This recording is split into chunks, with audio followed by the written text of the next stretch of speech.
was amazing.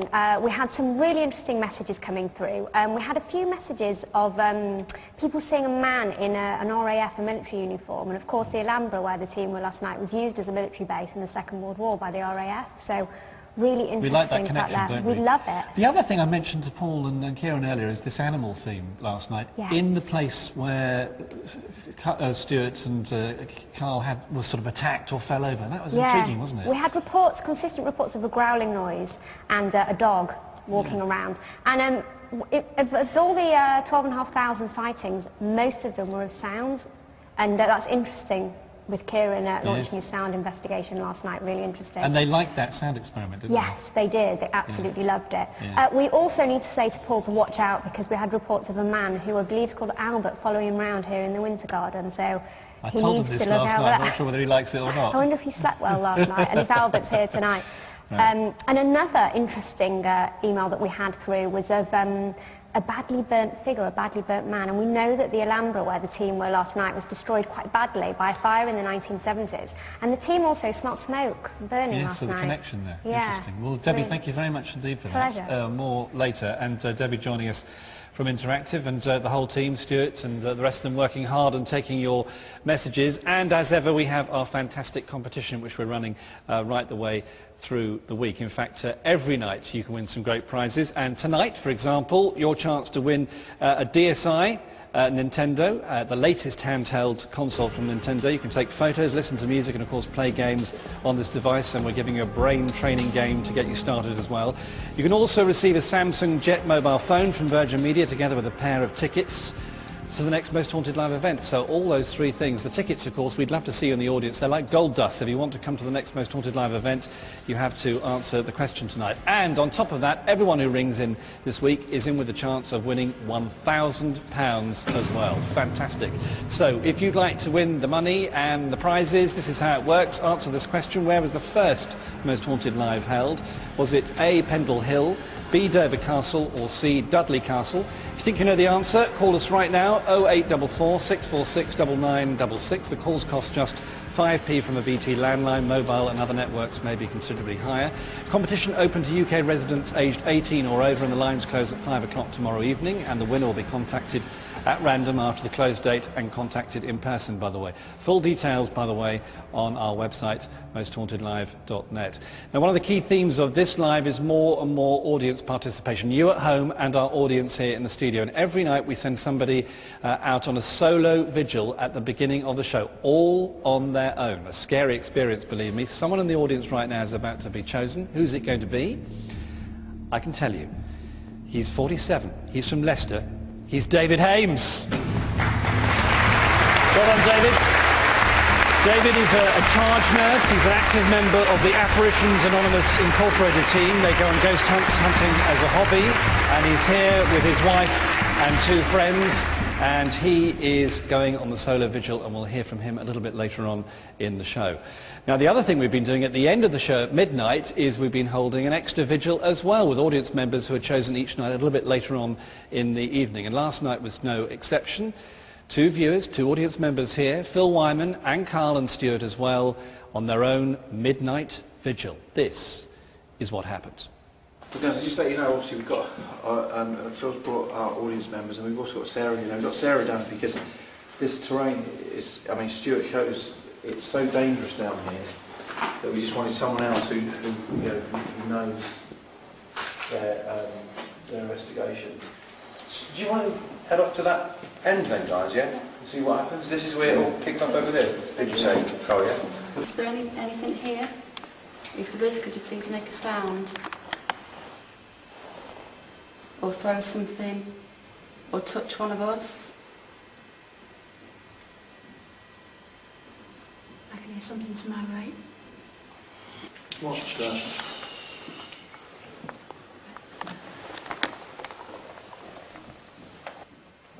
It was downstairs, Carl. Is that your torchlight on that car, all the way back there? Yeah, it's alright. I thought it was another, might as well come from somewhere then. Are you anywhere near Carl? Move something. Everyone alright? Yeah. It sounded quite heavy. Right, guys. Do you want to join hands? Rachel, over to the side here. What's that?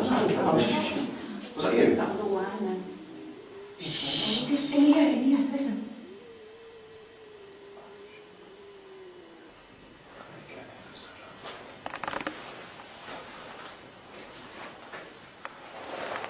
Make another whining sound if that's you.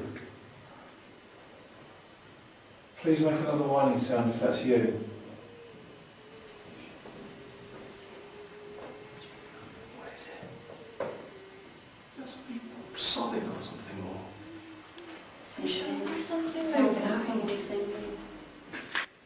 Someone was laughing. Someone laughed then. I thought someone came down those stairs then. It was that obvious. Is that a light in there? They're all touching and stuff in my head Again? Yeah. I must say I'm impressed with that wine. Because that seemed clearer down here than it did when we were down here with the rest of the team. That was definite.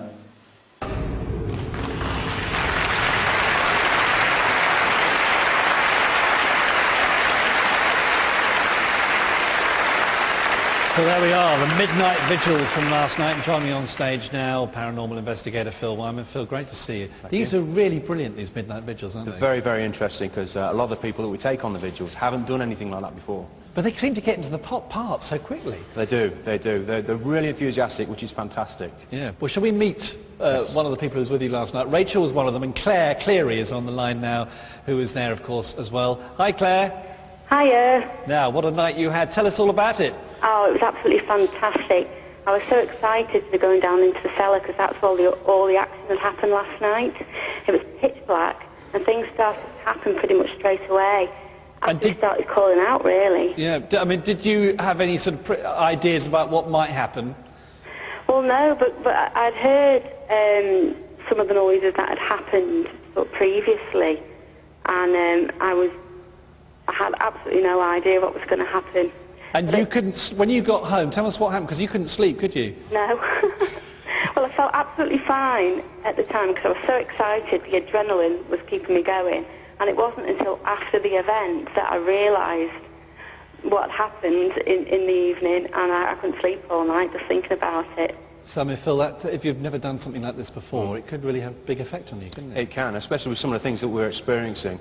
The strangest, I have to admit, I know we had things thrown, but the strangest was the noise of what sounded like a sorrowful woman sobbing or moaning.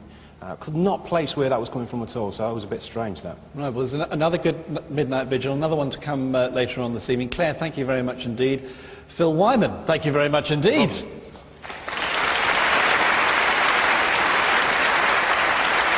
So two people in the audience will be chosen a little bit later on, so we'll be looking out for that. But for the moment, Paul, back to you.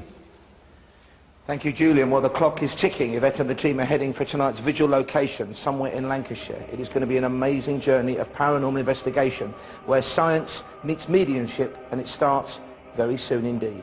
Back in a moment.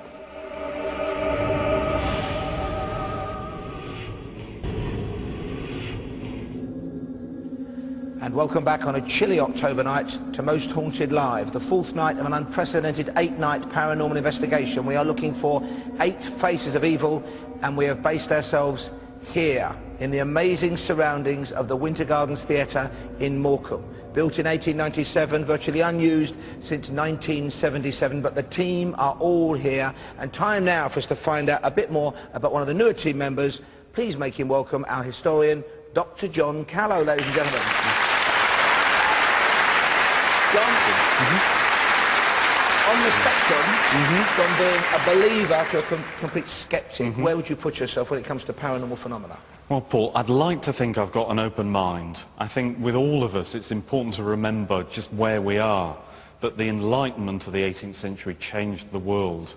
It gave people, in terms of esoteric matters, the spirit world, even the resurgence of the Druids and paganism, an ability to dream, to think for themselves. The old rigid belief systems were split apart, and we are products of that, and a more empirical, open and free society. And I hope, you know, I'm somewhere in there. Okay, we're going to find out a bit more about the man right now. Here is a little video diary, almost a video introduction to Dr. John Callow. Take a look.